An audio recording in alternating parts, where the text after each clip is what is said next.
Jordan Clarkson patuloy ang magandang pinapakita sa NBA ngayon. Isang taon na lang at tatapak naman siya sa entablado ng NBA all-time history. Habang underrated Pinoy point guard maglalaro pala sa team ng Milwaukee. Pero bago natin pag-usapan, palike naman ng ating video bilang suporta.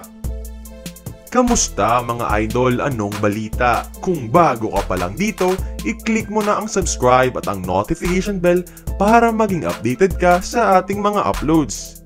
Sa simula ng bagong NBA season, napatunayan na isa pa rin si Jordan Clarkson sa mga superstars ng Utah Jazz. Nasa year 10 na ngayon si JC sa NBA at marami ng historic achievements sa NBA, especially para sa Asian minority. Pero alam nyo ba, isang taon na lang at isa na namang NBA history ang makakamit niya? Next year mga idol, he will be the longest tenured player of Asian descent sa NBA history. Tie sila ni Lebanese big man Ron Sicali sa unang pwesto at 11 NBA seasons next year.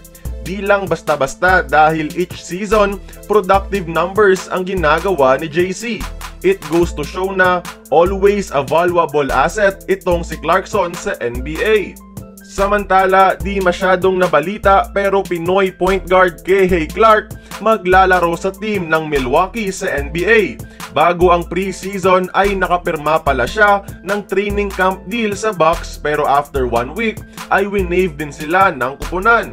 Pero ayon sa kilalang outlet Yard Barker, parang tiebreaker time sa Amerika, ay inaasahang tutungo sa G League team ng Milwaukee na Wisconsin Herd itong si Kehei, in which magiging eligible siya ng $75,000 bonus kung mananatili siya sa G League team ng at least 60 days. So technically maglalaro pa rin si underrated Pinoy playmaker Kehei Clark sa prangkisa ng Milwaukee, pero sa G League nga lang. However, if he performs well, pwede siyang i-call up ng Bucks sa kanilang main NBA team anytime.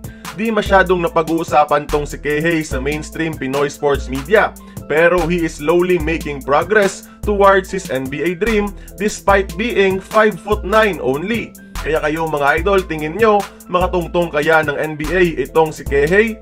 Join the conversation, magkomento lamang sa ibaba.